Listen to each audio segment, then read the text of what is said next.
how we're framing this is like, we're not just trying to fix the system. We're building a whole new system, citizen owned, one fair place where every candidate can be seen and every citizen can be heard.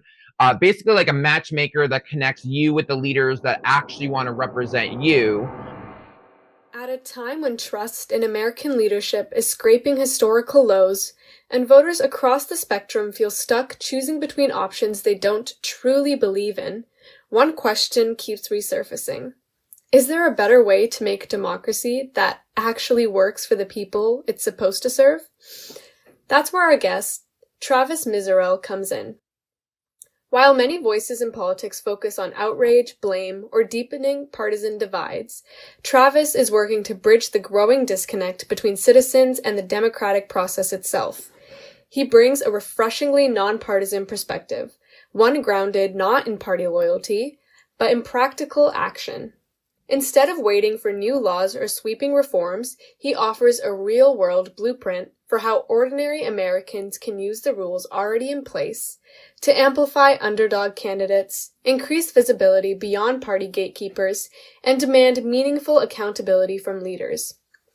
At a moment when most Americans express deep dissatisfaction with leadership, yet see little genuine alternative choice, Travis introduces a new path forward: digital democracy.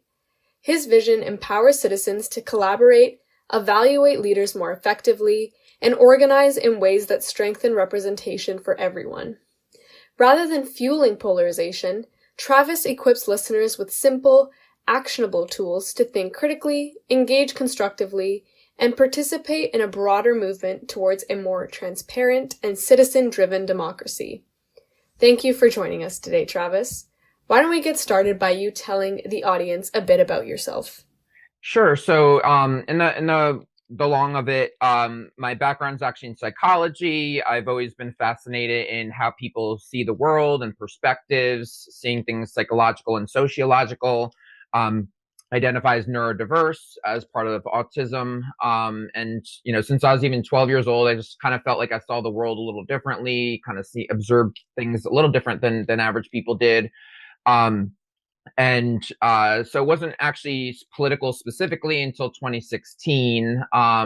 It was more of just seeing how the world worked and like always just feeling like something's off, that like if society worked the way the majority wanted it to work, it would make a lot more sense and that it actually would be going smoother. The fact that it doesn't work for most of us is why it's so hard to deal with. And then it was 2016 when it was Trump versus Biden, or I'm sorry, Trump versus Bernie is when I really started getting political, and also seeing how the system was broken and rigged against the average American. Both were speaking as populists. People could decide who's really a populist, if one or neither or both. But I saw how the party gatekeepers handled the populist messaging. And so that's when I really got into more and more politically involved. And then kind of fast forward about 3 years ago is when I started putting all this vision together of really building a new system. It's not just handing America a tech tool. It's really about building a new way to do politics, a new way to orient yourself around who's running, what are your choices, and then also for the candidates, giving them better visibility where they don't need to necessarily raise millions of dollars, or they don't have to, be part of the establishment, the gatekeepers, and just have free reign to have visibility with America and really just build a more direct relationship between citizens and candidates. And that's how we got to where I am now, with the last 3 years working towards building this organization, FiNC, Futures Now Coalition, and digital democracy and digital politics. Yeah, and I'm really interested in getting to know how you got there, what the process is like. But before we jump to those kind of questions, you mentioned gatekeepers and how you were brought into politics and how your interest was sparked for politics. How do gatekeepers control who Americans get to vote for? Yeah, so that's an important question that people don't realize, that technically, if there's different candidates running within the Republican Party, Democrat Party, technically they're on the ballot. They do have the ability to get voted for, but where the gatekeeping happens is that before the election even starts, before you even know who's going to be in the primary, the leaders in both parties, that they know who they want to win. They know who they're going to push to the forefront. And it's never going to be the grassroots candidate. It's not going to be usually the citizens' favorite. It's going to be their favorite, the one that they know is going to step in line. They're going to stick to the party, everything the party tells them to do. They're going to follow the policies or lack of policies as the party insists. And so where the gatekeeping happens is really they put the thumb on the scale to favor their candidate. So immediately, when it comes to donors, they're gonna build networks of big donors to connect with their party favorite. And when it comes to the media, the mainstream media, they're gonna make sure that their favorite gets media attention. And with the media is even gonna push that, oh, this is the favorite in the race. This is the person everyone's gonna want. Everyone does want. It's like, no, that's what the establishment wants. You didn't even ask America what they wanted. You want them to win, so you're telling everyone that that's the favorite. It's not the Americans' favorite.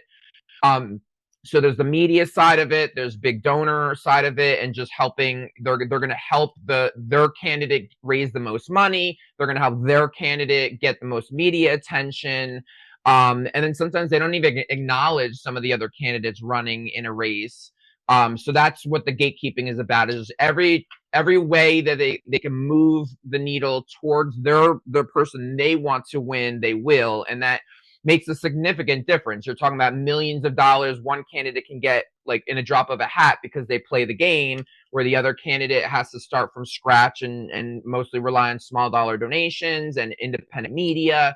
And they don't have the backing of the establishment, essentially. So that that's one of our biggest messages of how deeply that influences us in who we choose for our when it's time to vote. Absolutely. And it sounds like through that process, a lot of American voters have that agency and that decision taken away from them, as well as that understanding of who do I want to vote for and how is this going to change the country as a whole. But we mentioned FiNC earlier, which is the Future is Now coalition, and it really does aim to provide that alternative political system for democracy, where that agency comes back into the hands of the people, essentially. Could you tell us a little bit more about the Future is Now coalition and why it's so important right now and what its goals are? Yeah, sure. So, the core problem, which we already started talking about it, but basically, Americans are not choosing our own leaders. We're basically choosing between the two options that were already selected for us. Especially if you don't even participate in the primaries, by the time it's a general election, you're already voting for the lesser of two evils. It's the Democrat establishment pick, Republican establishment pick, and then you choose between the two. And what we really want people to understand is that there's millions of good people that want to run for office, do run for office. They just don't get that visibility because of the gatekeepers, big money, and mainstream media bury them before you ever see their name. So really what how we're framing this is like, we're not just trying to fix the system. We're building a whole new system, citizen owned, one fair place where every candidate can be seen and every citizen can be heard. Basically like a matchmaker that connects you with the leaders that actually want to represent you. And there's all these candidates, if only they could get the visibility without, buying into the party stranglehold or having to get big donors and have all these conflicts of interest. We want to build a system where every candidate has a chance to have FaceTime with America, say, hey, this is why I will be your best choice. This is why I deserve your vote. And, so building a system that, building basically a level playing field that's going to be citizen owned, even like it's not FiNC that's owning it. It's really going to be literally America's going to own this system. Once you roll out all the legal steps to it. And we really want it to really be in the American people's hands. As FiNC, we're not pushing left versus right. We're not saying third parties the answer, independent, in the two-party, that's all for America to decide. We just want to build a level playing field where more choices are possible, and whether that's more Democrats and Republicans, or whether that starts opening a viable path for third parties and independents, that's ultimately going to be for America to decide. But so what's so unique about us is like building this system where we're not pushing a certain pathway. We want to build infrastructure that allows whatever direction America wants. Maybe there's a great third party that springs up out of nowhere, or maybe there's an independent coalition that's really powerful and they gain popularity. Or maybe there's just a wing of a party, a wing of the Democrats and Republicans that take better shape. Like, all we care about is that we want Americans to be truly represented in a way that they are not right now. And then so it's visibility for the candidates, also helping the candidates learn what Americans want, where they stand on issues, so that they could actually shape their policies around the citizens. Right now, the system we live in is backwards, where we're forced to be shoved in the two boxes that were made for us. Like, we have to choose which of two choices we have to be in, where it should be the other way around. The representatives should be coming to their constituency, their district, and say, what do you want? Let me represent based on what you want. So if 80% of you wants XYZ, I should be representing that and not shoving you in my box. I need to be in your box in the district I'm representing. And then the last piece of it is, so, doing that matchmaking, and then also holding them accountable once they're elected. Because as we know, it's kind of rare these days of a candidate actually fulfilling their promises.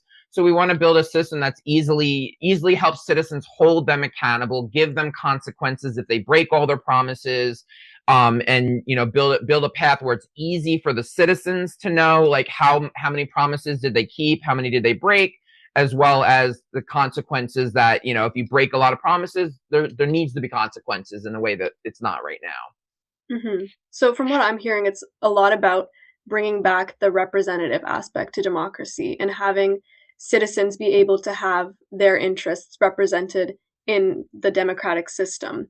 But why does FiNC focus on leaders instead of policies or the structure of the parties themselves? Why does it find that leaders are the most effective way to change democracy for Americans? Yeah, so what it boils down to is, like, it's really the policies are not going to change as long as the system is the way it is.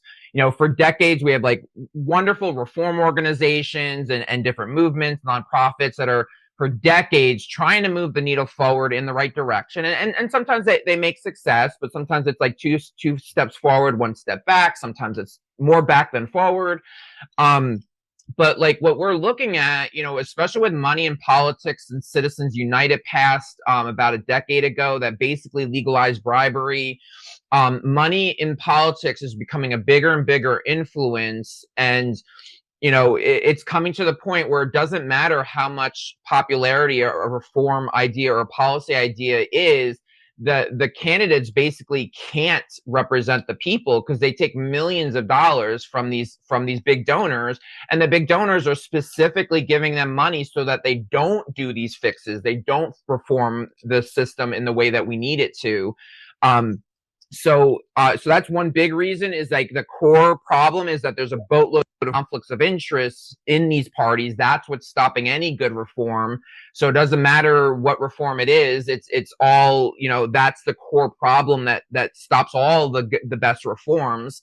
And then the other part of it is, we're even saying we're not even just nonpartisan, we call it politically agnostic. And the idea is, like, we want to build a system that every American feels comfortable with, that no matter where they politically align, what policies they support, it doesn't matter. We want to build a system that they have a tool that helps them match who would represent them, how to hold a candidate accountable, regardless of the policy stances, because the only way this is going to work right now, you could have a majority on one side and Money in Politics still overrides the will of the majority.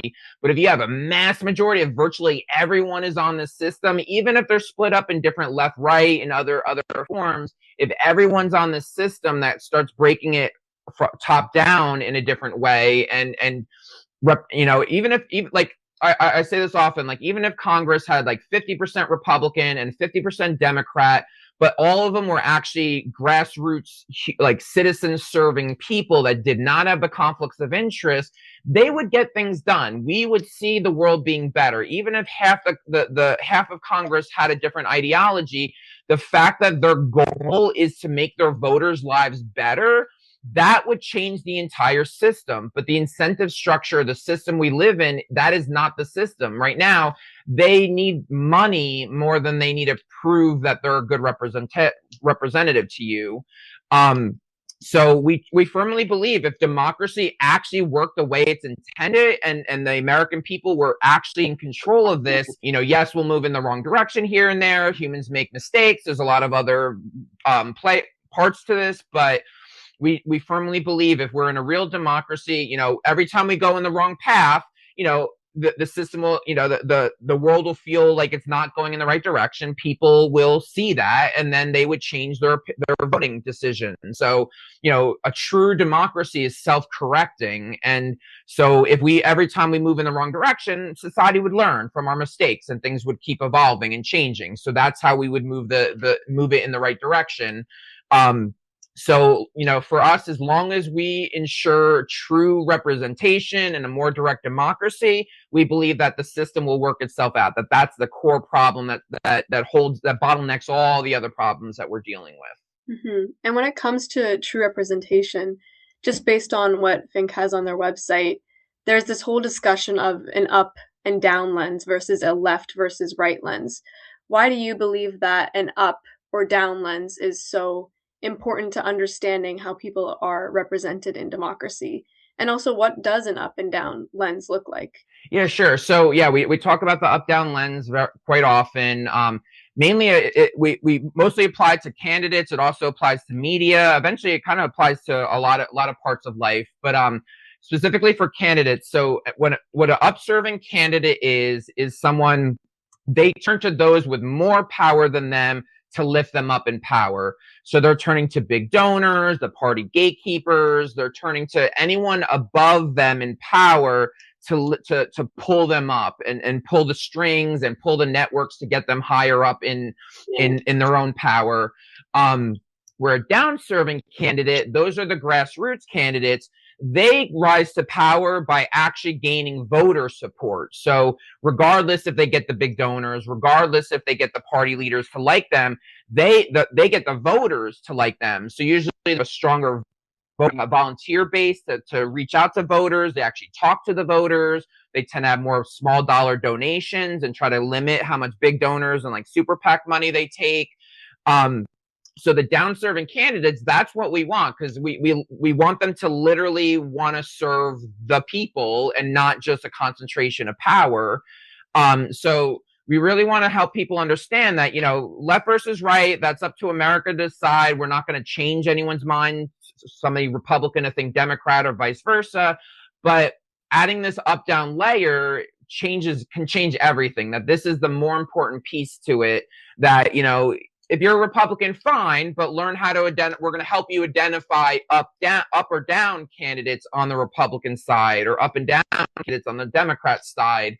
And like I was saying earlier, even if Congress was 50-50, but they're all down-serving candidates, everyone's there, that their incentive is to actually make our lives better and do what's right for the betterment of the voters and not their donors, that would change everything. So, just adding this lens, even if we're still going to fight left and right for a while as Americans, that's okay. If we're doing this up and down lens and encouraging more down-serving candidates, and really understanding, we all know politicians lie, but now we can actually, with the digital age and the transparency that can exist, we can determine how often are they going to lie, or which candidates aren't lying at all, which candidates are actually going to fulfill their promises. We have ways to now double check that and verify that, and that's one of the fundamentals to what we're building here. And just on that note, let's get more into the Digital Politics Hub and what it looks like for the user who is trying to access what candidates look like. My first question in that regard is, what is the process related to determining if a candidate is more up, more power first versus a more down, people first candidate? What does that process look like, and how does that become accessible to citizens who are engaging in the digital politics hub? Sure. So first, one of the key indicators to identify this is really about their fundraising sources. So that's part of like we're not quite there yet, but we're working on plugging in the fundraising sources. Because a lot of Americans don't know this, but the FEC and even OpenSecrets.org, there's these places where fundraising sources are publicly available. It's just that most people don't know they exist. It's not super user friendly yet. That's part of what we want to do is make it easier to understand. But the information is out there. So like one of the key things, the key indicators that determine if somebody's down serving is look at their funding sources. What industry is their money coming from? You know, if somebody says their number one thing is environmental concerns, but then one of their top industries is big oil, they're not really caring about the environment, or there's enough conflicts of interest that are going to slow them down. And same with healthcare. If you really care about healthcare, no matter where you even stand on healthcare, you might not want to vote for somebody that takes millions of dollars from big pharma and the private health insurance industry. Those are conflicts of interest. They're literally not going to be able to fix healthcare if the industry making billions of dollars from the current system, they're not going to want to change the system. So they give money to the politicians to not change the system. And that's why we're still where we are. So that's one of the biggest indicators. And then, so it's looking at the industry of the money that's coming in, the big donors, and then also the ratio of like how much small dollar donations to large dollar donations they're receiving. A lot of these numbers are coming out, and this is something we're going to be calculating pretty soon, where you see like the average dollar per donor, and it's actually the lower the number, the better. That if they're taking their average is a small level donation, like so like some of the grassroots people, their average donation is like $27 a time, but they have it from millions of people, so they raise enough money to campaign. Versus a candidate that's like $300 a donor. That means that they have a lot less donors, but they give larger chunks of money, and then the number goes even higher significantly. So those are some of the ways. It's not super user friendly today. That's part of what we're building right now is going to it's going to distill it and simplify this data for you. So those are the big indicators in general. And then the last indicator is how much they fulfill their promises. If on the campaign trail, they're promising you the whole world, but then once they're elected, they kind of just never even bring up those promises again. They try to hide it in their history and they just go a whole different way. Like that's a red flag. And that's another thing that we want to build a system to track that. So that's so those are some of the indicators. Even in the next probably within the next month, when we as we're developing these politician profiles, there'll be links to go directly to Open Secrets and look at the financial data of most of these candidates, at least federal and state candidates. It's pretty widely available to see the fundraising. So that's one part of your answer, or part of your question. And then the other part is about the digital politics hub of today. So real quick to be clear for the audience here. So right now what we're doing is a 2-phase approach. So the end goal is digital democracy. That's phase 2. And that's going to have politician report cards, funding sources, super digestible and easy to read. Their rating on how much they fulfill their promises, matchmakers, so all the entire vision of what we dream of to make this super simple. That's phase 2, digital democracy. Phase 1 is right now. That's where we're using the digital politics hub, kind of more like a prototype. It's a starting point. We need to kind of build a demand, get people involved in this. We want to build citizen oversight as we build the technology out. And we want to shape it with the people. We want to do many focus groups and polling to shape it what Americans want, different communities want, nonprofits what they want. We're now interviewing candidates and like how can we best empower them with tools that connect them to citizens better. So right now it's more of like a fluid tool that we're kind of shaping as we go, shaping based on the feedback we get from the people. But so that the Digital Politics Hub, that's what launched in January. It's still in its infancy, but even in within 1 to 2 weeks from now, we're launching politician profiles on it. So you'll start getting preliminary data of all of the different candidates. Slowly we'll be able to plug in the funding sources. But most important, we're like within the week or two, any candidate that wants to claim their profile can now use their own profile. They can fill out the questions that we ask of them, and then citizens can see all their answers. And we're kind of stretching what normally they're asked of to like really get a sense of what their platform is. Yes, you're a Democrat or Republican, but what's your more fluid political identity? What other things is your identity? So we're building a more customized form of a profile for the candidates. And then as that builds out, citizens can see which candidates are outside the box, which candidates, genuinely want to represent them, which candidates are not just doing the status quo, not just following the party gatekeepers, that they actually want to offer you something different. So that's the main goal right now, is connecting candidates and citizens in that sense. And then on the citizen side, right now, we're updating our survey system, but within the next week or two, when you sign up on our hub, it's going to ask you more open-ended questions of like, what do you care about? What are your main concerns? And we're going to pull that as anonymous aggregated data to give the candidates, so that as we gain larger numbers, we can say, hey, this district, their biggest argument, their biggest concern is the economy, and in this other district, this is where immigration really has an impact on them, and this is the kind of the outcomes that they're looking for. So essentially, long story short, with the hub right now, we want to show citizens the candidates that actually represent them, give them better information about these candidates so you can make a better choice for yourself. And we're also getting information from you, the citizen, on what you care about, what are your priorities, so that we can give that anonymous aggregated data to the candidates so that they can shape their policy around what you want rather than the other way around.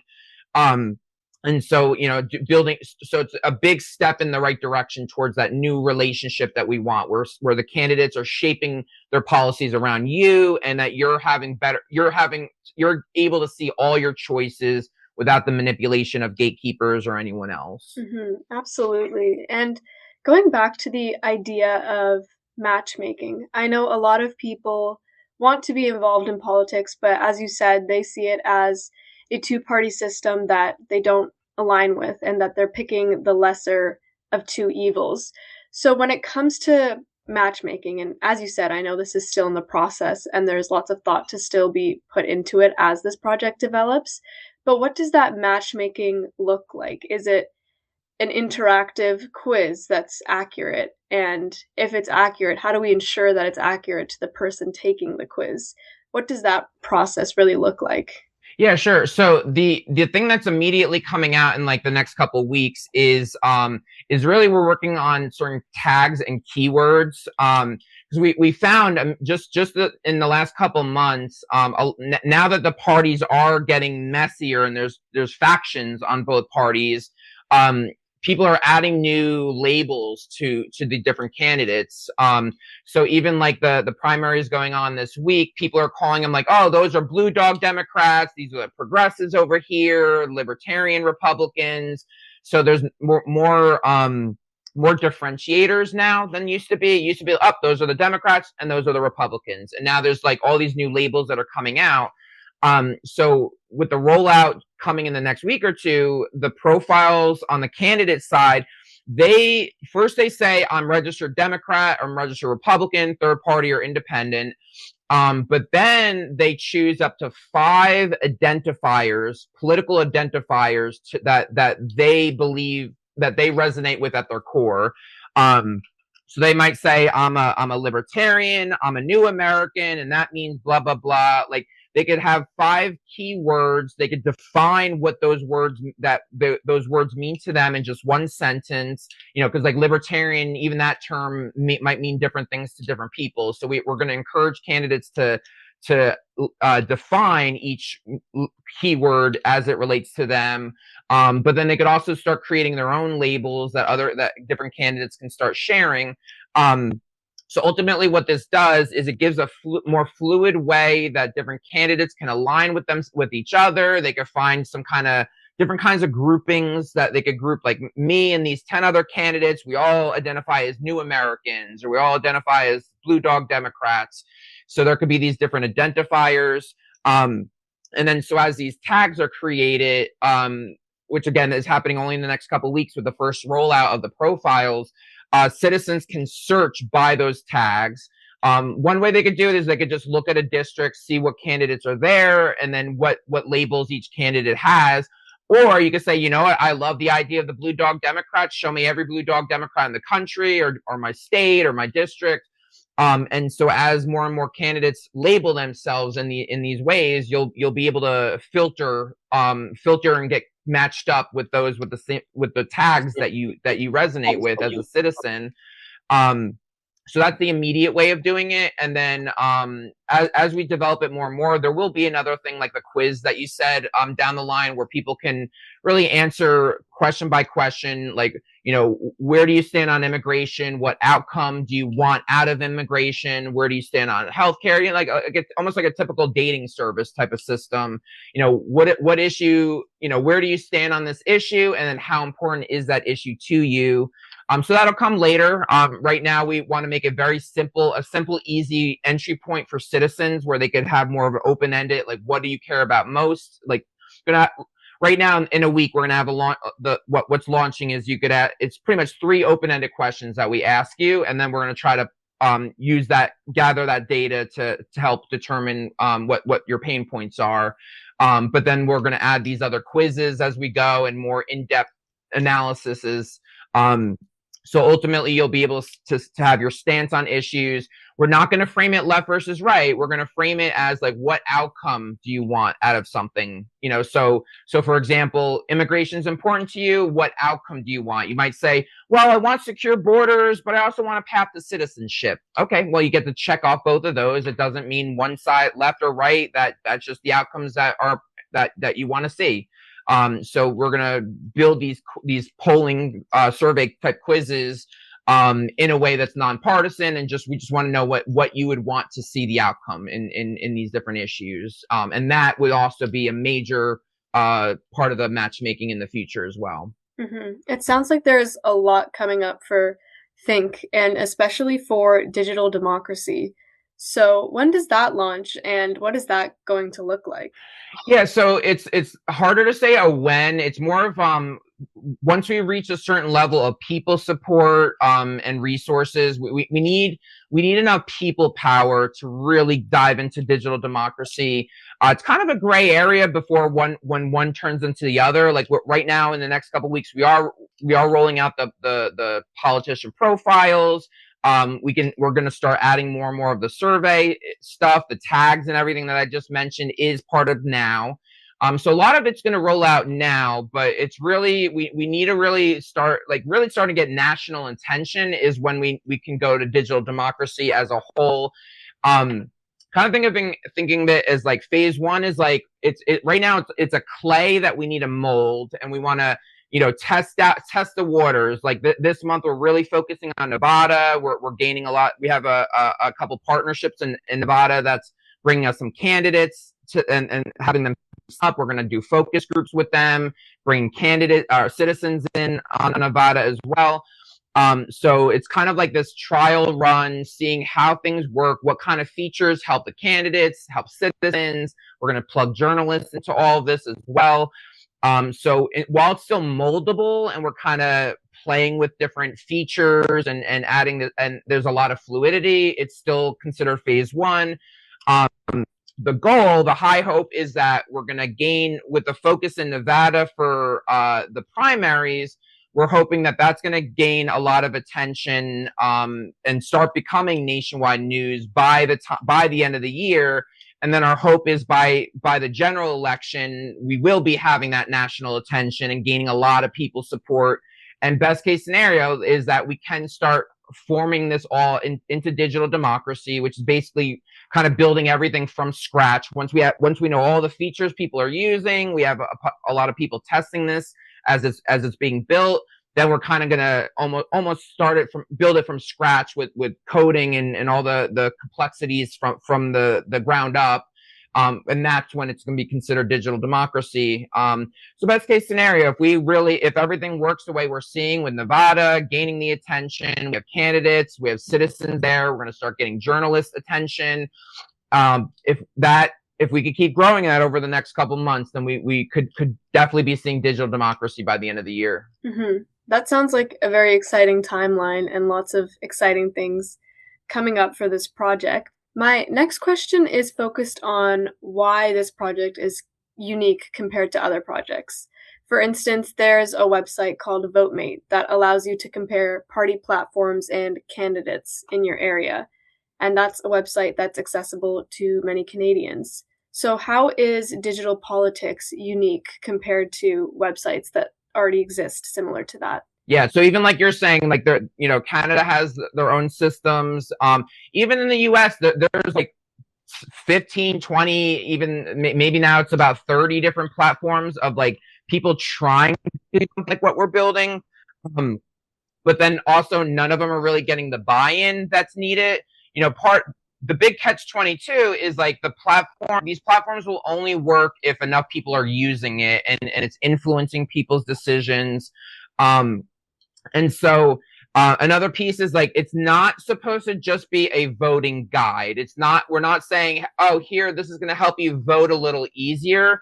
We're really talking about fundamentally upgrading politics. And like, so from a core perspective, we want to see massive change of like true representation, more fluidity of the parties, making them evolve towards what citizens want. So this is really like a new way of doing politics, a new way to see politics, a new way to participate in democracy. So yeah, there's going to be these tools that like show you the candidates, where their stances are, but it's also another way to say it is like, it's human infrastructure first. Like, yes, we're building technology to reinforce it, but it's human infrastructure first. We're our big focus that I've been doing for 3 years. I've talked to a couple thousand citizens. I'm talking to candidates. I'm talking to journalists. I'm talking to different movements and reform organizations. So it's not about, oh, we're going to build some tool and just hand it to America. It's no, we're building this with America, with the reforms, with the journalists. We want to know what everyone needs, what do they care about, what's going to empower them the most. So it's really about these communities and the human side. And then it's like, what tech can we create that supports what the humans need, and not build a tool and then just shove everyone in a tool. So the technology is really the easy part. It's finding what people need the technology to do. And it's really the buy-in. So our core about this is we know how to get the buy-in, how to show this as a new hope for democracy, not just a tool to make things easier, but an actual hope of like, most people feel democracy is crumbling. They don't know who to trust in the way of government, in the way of media. So this can be the answer to changing all of that. And so that's what we're pushing, and that's what we're trying to explain to people. That's how we want to engage with America, is like, this is a meta movement, as we call it, a movement of movements. We want to connect to all different stakeholders of politics and everyone that's involved in the system. We want to build some piece of this that works for them. And so that's what's going to get the buy-in, because again, there's been tens of platforms that have tried and failed to build like a basic profile system, at least in the USA. They've all failed for the most part. but the main thing is not that their tech wasn't good. It was just they didn't get the buy-in and they didn't have a purpose. Like, our purpose is for true representation and true democracy, and making that the goal is part of what makes this so unique, rather than, oh, here's a tool that, makes things a little easier. So those are the some of the key differentiators of what we're doing. Mm-hmm. And it sounds like a very innovative project with that goal of making democracy more accessible and bringing back hope to democracy, which I think is very important. For our listeners, or anyone who feels hopeless with the political system, what advice would you have for them? Yeah, so I would say first, hang in there. The hope is that most people are kind of on the same page of, like, they're fed up with the way it works, fed up with the status quo. Trust in government is an all-time low, not just with Trump, but even with Biden and for the last several elections. It's not a left versus right thing, as extreme as it feels, extremely partisan in the USA right now. This is the bigger issue, is this top-down issue. Right now, more than ever, there's more nonpartisan or independent voters than the two parties. Like, that's also why, like Nevada is a perfect test case of it, where it's like about 45% of them now are registered as independent or third party, where it's only like 32% Democrat, 31% Republican, something around there. So things are changing. That, people are always like, oh, well, this is how it's always going to be. Everyone is only in one of the two boxes. Like, no, not according to any of the statistics. People want change. People want something different. And we truly believe what we're building is the connective tissue that will give the right ability for the citizens to make the change that the majority of us do want. And, like, regardless if your neighbor across the street is in a different party, there's a lot you guys have in common. And we've been studying this since I started this organization. And, you both feel powerless. You both feel like being represented. You're both fed up with the lies. You're both fed up with all the spin and the lack of accountability in the ruling class. So that's how we're going to bring people together. That's how we're going to heal this division, and that's how we give hope for the future. So, if you're feeling upset, think about all that, and definitely check out our website and our hub, because we have a lot of language around this, a lot of statistics that prove this, and it can be very uplifting for a lot of people. Mm-hmm. And along those lines, how can we support and both utilize the resources that you've outlined and track the progress that FiNC and Digital Democracy have, and how the project is going in general? Yeah, sure. So definitely anyone that wants to help out, go to hub.futureis.org. That's where the hub is, the Digital Politics Hub. And even in, like, the next week or two, there's going to be a lot of upgrades to it. Each week we're upgrading it. We have a team that keeps growing it. There's already places that you can engage on there. There's what we call micro actions, where there's, like, small little efforts you could do digitally, like 5 minutes on your phone, that actually helps us out, spreads awareness. We have a section of plug in trusted voices. So if there's a journalist that you trust that might like this, if there's a candidate you trust that might like this, we have a system now that if you fill out their information, we'll contact them. We'll try to bring them in and get on the same page with them. But also, you can see all the updates on there, on the hub. If you add your name as a citizen, you'll get you could choose to get updates by email, so we'll update you when these bigger changes happen. But then, yeah, in the next, like, week or two, we're rolling out the candidate profiles. It'll be like, it's going to be a while before, like, we have to get more and more candidates to claim their profile, but we have a lot of Nevada candidates that are going to claim it right away, and hopefully this will grow pretty quickly. So you'll be able to see the progress. You'll see what's available. As soon as the profiles launch, there'll be some preliminary data of a lot of the candidates. And then the more and more people participate on it and we build it, the more data you'll see. So literally every week or two, if you check our hub, there'll be more and more changes to it, more and more features, more and more information on there. So the biggest thing is spreading awareness. We need to prove demand for this, prove that people would want this, people would use this, is a huge piece to getting us on our feet. If you have $5, donate to us. We're grassroots funded. We're not taking big donors or big investors or anything like that. But even if you're not doing that, just a little bit of spreading awareness, plugging us in with a journalist, and any little bit of help can go a long way for us. And just showing that people care, people are interested, is gonna go a long way. So that's the main thing. And then we're on all the socials too. We're very active on social media. So anywhere you're on TikTok, Facebook, Instagram, all those things, you can find us at futureis.org is our handle. And you can follow us there as well, where we'll give you updates there as well. I think that's a great note to end our episode off on today. Thank you so much for joining us on the podcast and highlighting such an important issue of the faith that people are losing in democracy, and highlighting that it's still something that can be done and that democracy can work and can be adjusted. So yes, we were all very excited to hear about your project today, and thank you again for joining us on the Global Get Down. Yeah, thanks for having me. It was really great to be here. That's it for today's episode of the Global Get Down. If you enjoyed the show, don't forget to follow, share, and leave us a review. Stay curious, stay critical, and keep getting down with global politics. Until next time.